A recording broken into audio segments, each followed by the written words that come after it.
എല്ലാ പ്രിയ സുഹൃത്തുക്കൾക്കും MRS ഇലക്ട്രോണിക്സിൻ്റെ പുതിയൊരു വീഡിയോയിലേക്ക് സ്വാഗതം.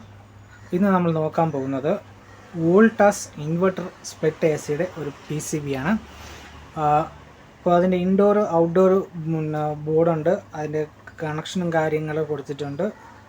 നമ്മുടെ ഇൻഡോറിനകത്ത് ഫാൻ മോട്ടോർ കണക്ഷൻ കൊടുത്തിട്ടുണ്ട്, ഔട്ട്ഡോറിനകത്തും ഫാൻ മോട്ടോർ കണക്ഷൻ കൊടുത്തിട്ടുണ്ട്. കാര്യം രണ്ടും DC മോട്ടറുകളാണ്. ഔട്ട്ഡോറിൽ വരുന്നതിന് BLDC മോട്ടറാണ്, അതിന് പ്രത്യേക IPM ഉണ്ട്, പിന്നെ കംപ്രസർ കണക്ഷൻ കൊടുത്തിട്ടുണ്ട്.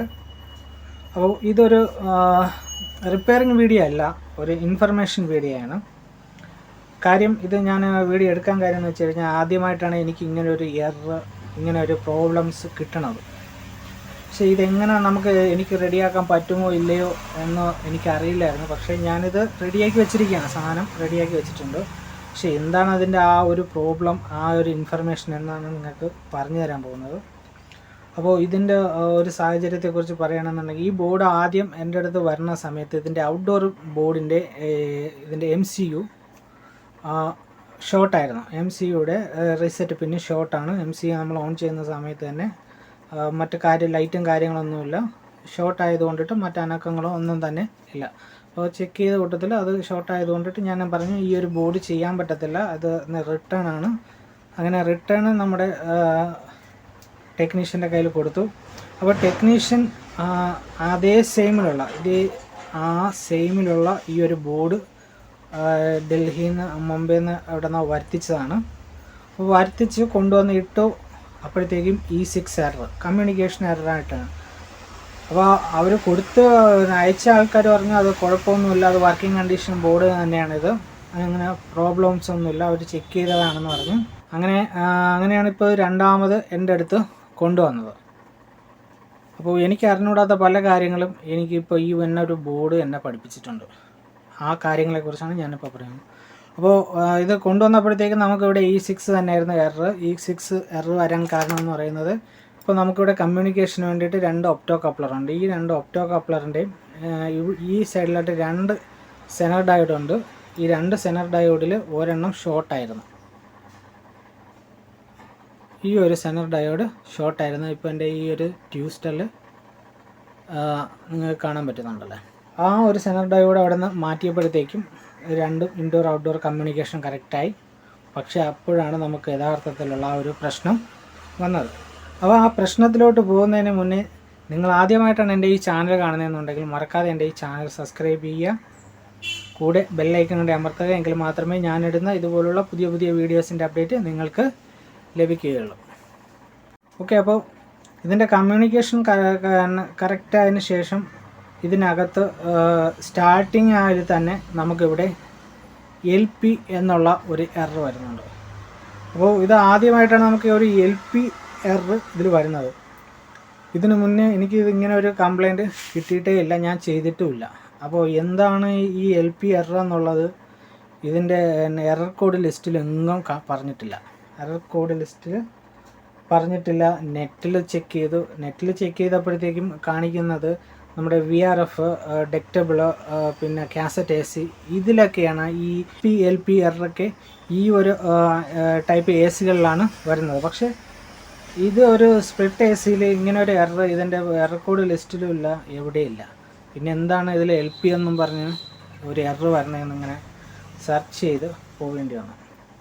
അങ്ങനെ കുറേ അന്വേഷണങ്ങൾക്കൊടുവിൽ ഇതിൻ്റെ മിസ്മാച്ചിങ് ആണ് ഈ LP എറർ എന്നുള്ളത് മനസ്സിലായി. മിസ്മാച്ചിങ് എന്ന് പറയുന്നത് ഈ ഇൻഡോറിനകത്തുള്ള ഇൻഡോർ PCB ഔട്ട്ഡോർ PCBയും കമ്മ്യൂണിക്കേഷൻ ചെയ്യുന്ന സമയത്ത് ഇതിനകത്ത് ഓരോ ഐഡൻറ്റിഫിക്കേഷൻ ഉണ്ടാവും. ഈ ഐഡൻറ്റിഫിക്കേഷൻ കറക്റ്റായിട്ട് വന്നില്ല എന്നുണ്ടെങ്കിൽ ഇത് LP എററിലോട്ട് പോകും. അതിനെയാണ് മിസ്മാച്ചിങ് എന്ന് പറയുന്നത്. ഓക്കെ, അപ്പോൾ നമുക്ക് എങ്ങനെയാണ് ഇത് മിസ്മാച്ചിങ് കാര്യം എന്ന് വെച്ച് കഴിഞ്ഞാൽ, ഈ ഒരു ബോർഡ് സെയിം എന്ന് വെച്ചാൽ ഇതിൽ യാതൊരു വ്യത്യാസമല്ല. അതിൻ്റെ ഈ ബോർഡിൻ്റെ നമ്പറിലായിരുന്നാലും ശരി തന്നെ, ഈ ഔട്ട്ഡോറിൻ്റെ നമ്പറിലായിരുന്നാലും ശരി തന്നെ, ഒന്നിലും യാതൊരുവിധ മാറ്റങ്ങളുമില്ല. പക്ഷേ 2 ബോർഡും തമ്മിൽ ഐഡൻറ്റിഫിക്കേഷനിൽ മിസ്മാച്ചിങ് ആണ് വന്നിരിക്കുന്നത്. അപ്പോൾ ഈ ഐഡൻറ്റിഫിക്കേഷൻ മിസ്മാച്ചിങ് വരാൻ കാരണമെന്ന് പറയുന്നത് ഇൻഡോറിനകത്തുള്ള ഈ ഒരു ജമ്പർ സെറ്റിങ്സാണ്. അപ്പോൾ ഈ എല്ലാ ബോർഡിലും ഈ ഐഡൻറ്റിഫിക്കേഷൻ മാർക്കിങ്ങിന് വേണ്ടിയിട്ട് ഇവിടെ 5 പിന്നിൻ്റെ കോൺഫിഗറേഷനുള്ള ജമ്പർ സെറ്റിംഗ് കൊടുത്തിട്ടുണ്ട്. അതുകൊണ്ട് ഈ ഒരു കാണുന്ന ഇത് നമുക്ക് ഈ ഒരു ബോർഡിലും നോക്കിയാൽ അറിയാൻ പറ്റും. ഇനി വേറൊരു ബോർഡ് എടുത്ത് കാണിക്കുകയാണെന്നുണ്ടെങ്കിൽ അതിലും ഇതേ കണക്ക് ജമ്പർ സെറ്റിങ്സ് ഉണ്ട്. ഇത് വേറൊരു കമ്പനിയിൽ വരുന്ന ബോർഡാണ്. ഇതിൽ വന്നിരിക്കുന്ന ഈ ഒരു ജമ്പർ സെറ്റിങ്സ് ഇതിൽ നമ്പർ എഴുതിയിട്ടുണ്ട്. Number 5, number 1, number 2, number 3, number 4 ഇങ്ങനെ നമ്പർ 10 വരെയുള്ള ജമ്പർ സെറ്റിങ്സ് ഉള്ളത്. ഇതെല്ലാത്തിൻ്റെയും ഓരോ ഇൻഡോർ ഔട്ട്ഡോറിൻ്റെ ഐഡൻറ്റിഫിക്കേഷന് വേണ്ടിയിട്ടുള്ള ജമ്പർ സെറ്റിങ്സാണ്. ഓക്കെ, അപ്പോൾ ഈ മറ്റേ പഴയ ബോർഡിൽ ഈ ഒരു സെറ്റിങ്സ്, അതായത് നമ്പർ 7 എന്നുള്ള ആ ഒരു സെറ്റിങ്സ് ഇതിൻ്റെ പഴയ ബോർഡിൽ മാത്രമേ മാച്ചിങ് ആവുള്ളൂ. ഈ ഒരു ബോർഡിൽ മാച്ചിങ് ആവില്ല. അപ്പോൾ ഇതിനകത്ത് മാച്ചിങ് ആവണമെന്നുണ്ടെങ്കിൽ ഇതിൽ ഈ ഒരു ഐഡൻറ്റിഫിക്കേഷനുള്ള ജമ്പർ സെറ്റിങ്സ് ഇതിലിപ്പോൾ 7 എന്നിട്ടിട്ടുണ്ട്. അത് എത്ര നമ്പറാണെന്നോ ആ നമ്പർ ജമ്പർ സെറ്റിങ്സ് ഇതിനകത്ത് ഇട്ടാൽ മാത്രമേ ഈ ഒരു ബോർഡുകൾ തമ്മിൽ കമ്മ്യൂണിക്കേഷൻ നടന്ന് അതിൽ മിസ്മാച്ച് ഇല്ലാതെ കംപ്രസർ എടുക്കത്തുള്ളൂ. ഇല്ലെന്നുണ്ടെങ്കിൽ നമുക്കിവിടെ LP എന്നുള്ള എറർ വരും. അപ്പോൾ നമുക്ക് ആ LP എറർ ഒന്ന് ചെക്ക് ചെയ്യണ്ടേ. അപ്പോൾ ഞാനിതൊന്ന് പവർ ഓൺ ചെയ്യണം. ഓക്കെ, ഞാനിതൊന്ന് പവർ ഓൺ ചെയ്തിട്ടുണ്ട്. അപ്പോൾ അത് സ്റ്റാൻഡ് ബൈയിൽ കിടക്കുകയാണ്. അതിൻ്റെ ലൈറ്റ് സ്റ്റാൻഡ് ബൈയിൽ കിടക്കുകയാണ്. ഞാൻ ഔട്ട്ഡോറിൽ PCB ഓൺ ആയിട്ടുണ്ട്. അതിൽ LED ബ്ലിങ്കിങ് ചെയ്യുന്നുണ്ട്. ഓക്കെ, ഇപ്പോൾ ഞാനിവിടെ ഒന്ന് പവർ ഓൺ ചെയ്യാണ്. പവർ ഓൺ ചെയ്തപ്പോൾ തന്നെ നമുക്കവിടെ LP എന്നുള്ള ആ ഒരു എറർ വന്നിട്ടുണ്ട്. ഇനി ഒന്ന് ഈ ബോർഡ് അല്ലാണ്ട് നാം ഡയറക്റ്റ് ഓഫ് ചെയ്യണം. ഡയറക്റ്റ് ഓഫ് ചെയ്തിട്ട് ഈ ഒരു ഔട്ട്ഡോർ യൂണിറ്റ് ഒന്ന് ഓഫ് ആവണം.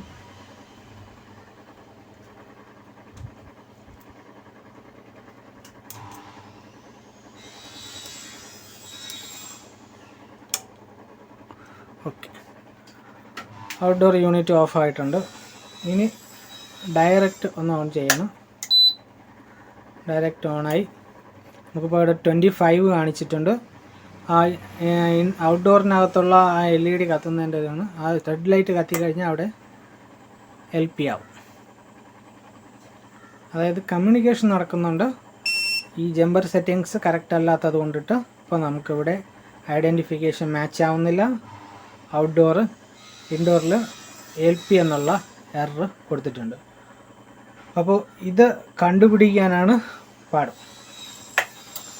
കാര്യം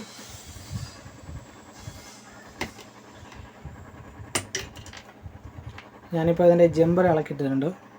ഈ ജമ്പർ ചെക്ക് ചെയ്താൽ നമുക്കറിയാൻ പറ്റും. ഇവിടെ ഈ 2 കോളത്തിൽ ഓപ്പണാണ്, ഈ 3 കോളം ക്ലോസ്ഡുമാണ്. അതായത് ഇവിടെ 3 ജമ്പർ സെറ്റിങ്സ് ഉണ്ട്, ഇവിടെ 2 ഇല്ല. ഇത് ഇതിൻ്റെ പഴയ ബോർഡിലിരുന്ന ആ ഒരു സെറ്റിങ്സാണ്. ഓക്കെ, അപ്പോൾ ഇതിൻ്റെ കറക്റ്റ് ജമ്പർ സെറ്റിങ്സ് വന്നു കഴിഞ്ഞാൽ മാത്രമേ നമുക്കിത് ഈ ഔട്ട്ഡോർ വർക്ക് ചെയ്യിപ്പിക്കാൻ പറ്റുള്ളൂ. അപ്പോൾ ഇതിൻ്റെ കോമ്പിനേഷൻ എന്ന് പറയുന്നത് 5 ജമ്പറിൻ്റെ കോമ്പിനേഷനുകളാണ്. അപ്പോൾ 5 ചാനൽ കോമ്പിനേഷനാണ് ഇതിനകത്ത് വന്നിരിക്കുന്നത്. അപ്പോൾ 5 ചാനൽ കോമ്പിനേഷൻ ചെക്ക് ചെയ്യുന്ന സമയത്ത് തന്നെ നമുക്കൊരു എങ്ങനെ പോയി കഴിഞ്ഞാലും ഒരു 90 ടൈപ്പ് അല്ലെങ്കിൽ അതിൽ കൂടുതൽ കോമ്പിനേഷനുകൾ നമുക്ക് ഈ 5 സെറ്റിങ്സ് വെച്ച് ഉണ്ടാക്കാൻ പറ്റും. അപ്പോൾ അതിലൊരു കോമ്പിനേഷനാണിത്. ഈ ഒരു ബോർഡ് വർക്ക് ചെയ്യണമെന്നുണ്ടെങ്കിൽ നമുക്ക് അതിൻ്റേതായിട്ടുള്ള ഒരു ജമ്പർ സെറ്റിങ്സ് ഇതിനകത്ത് വേണം. ആ നമ്പർ, ഈ ഒരു നമ്പർ അത് ഏത് നമ്പറാണെന്ന് കറക്റ്റായിട്ട് അറിയണമെന്നുണ്ടെങ്കിൽ അതൊരു കമ്പനിക്കാർക്ക് മാത്രമേ, ഇത് മാനുഫാക്ചറിങ് ചെയ്തതല്ല, ഇത് ആരാണോ എടുത്തു വിടുന്നത്, ഏത് കമ്പനിക്ക് വേണ്ടിയിട്ടാണ് ഇടുന്നത്, അവർക്ക് മാത്രമേ ഇതിൻ്റെ ആ ഒരു കോൺഫിഗറേഷൻ അറിയാൻ പറ്റുള്ളൂ. നമ്മൾ ചെയ്യണമെന്നുണ്ടെങ്കിൽ ഇത് ഫുള്ള് ഇങ്ങനെ ഇരുന്ന് ഓരോന്ന് 1 by 1 ആയിട്ട് ചെക്ക് ചെയ്ത് പോയിക്കൊണ്ടേയിരിക്കണം. ഓക്കെ, ലക്കിലി എനിക്കിതിൻ്റെ ആ ഒരു കോമ്പിനേഷൻ അറിയാം, ഞാനത് കണ്ടുപിടിച്ചു. അപ്പോൾ ഇപ്പം നമുക്കിവിടെ ഒരു 3 പിന്നുണ്ട്. നമുക്ക് ഒരു ജമ്പർ ഈ ഒരു പാർട്ടിലും കൂടെ വേണം. ഈ ഇപ്പോൾ 1, 2, 3 ഈ ലാസ്റ്റത്തെ ഈ ഒരു ജമ്പർ കൂടെ കണക്ഷൻ കൊടുക്കുകയാണെന്നുണ്ടെങ്കിൽ നമ്മുടെ ഈ ഒരു ബോർഡ് കറക്റ്റായിട്ട് വർക്ക് ചെയ്യും. അപ്പോൾ ഞാൻ ഈ ഒരു ജമ്പർ തിരിച്ച് അതേ കണക്ക് തന്നെ സെറ്റ് ചെയ്യണം.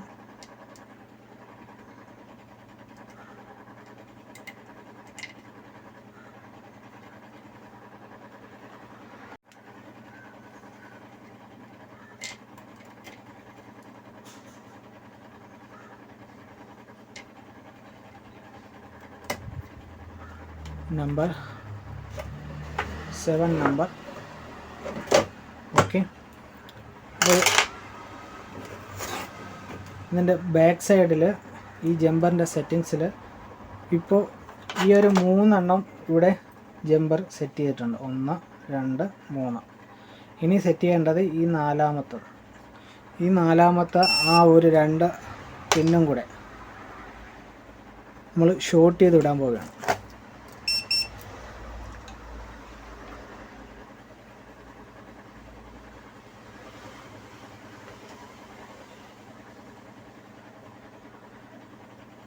ഓക്കെ, അപ്പോൾ ഈ ഒരു 4-ാമത്തെ പിന്ന് 5-ാമത്തെ പിന്ന് 5-ാമത്തെ ആ ജമ്പറും കൂടെ ഞാൻ ഷോർട്ട് ചെയ്തങ്ങ് കിട്ടും. ഓക്കെ,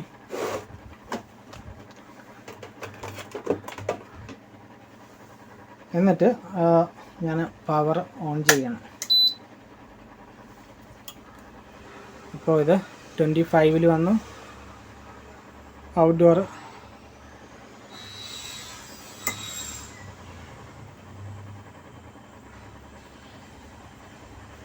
ഇപ്പോൾ കറക്റ്റ് കമ്മ്യൂണിക്കേഷൻ കറക്റ്റായിട്ട് നടക്കുന്നുണ്ട്. ആ ഒരു ഗ്രീൻ ലൈറ്റ് കത്തുന്നുണ്ടല്ലോ. ഇനി നമുക്ക് പിന്നെ ഔട്ട്ഡോറിൻ്റെ ഫാനും കംപ്രസറും എടുക്കുന്നത് വരെയൊക്കെ ഒന്ന് വെയിറ്റ് ചെയ്യാം. നമ്മുടെ ഔട്ട്ഡോർ ഫാൻ മോട്ടർ ഇവിടെ ഇരിപ്പുണ്ട്.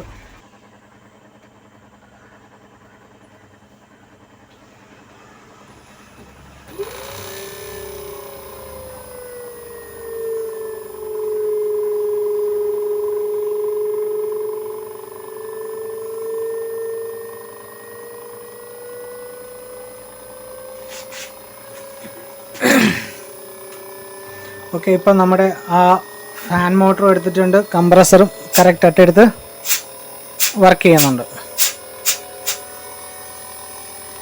കംപ്രസർ നല്ല സ്പീഡപ്പായിട്ട് റണ്ണിങ്ങിലോട്ട് പോകുന്നുണ്ട്.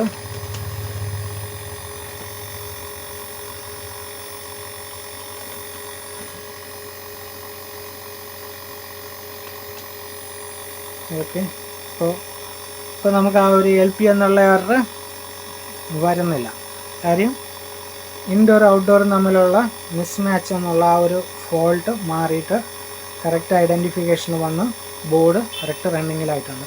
അപ്പോൾ ഇതുപോലെ നിങ്ങൾ ബോർഡുകൾ തമ്മിൽ ചേഞ്ച് ചെയ്യുന്ന സമയത്ത് വർക്ക് ചെയ്തില്ല എന്നുണ്ടെങ്കിൽ ചെയ്യേണ്ട ഒരു കാര്യം, ശ്രദ്ധിക്കേണ്ട ഒരു കാര്യമാണ് ഞാൻ ഇവിടെ ഇപ്പോൾ നിങ്ങൾക്ക് ഈ പറഞ്ഞു തന്നത്. ഓക്കെ, അപ്പോൾ ഈ വീഡിയോയിൽ ഇത്രയേ ഉള്ളൂ. നിങ്ങൾക്ക് ഈ വീഡിയോ ഉപകാരപ്പെട്ടെന്ന് ഞാൻ വിചാരിക്കുന്നു. നമുക്കൊരു അടുത്തൊരു വീഡിയോ ആയിട്ട് കാണാം. അപ്പോൾ നിങ്ങൾ ആദ്യമായിട്ടാണ് എൻ്റെ ഈ ചാനൽ കാണുന്നതെന്നുണ്ടെങ്കിൽ മറക്കാതെ എൻ്റെ ചാനൽ സബ്സ്ക്രൈബ് ചെയ്യുക. Thank you for watching my videos. By.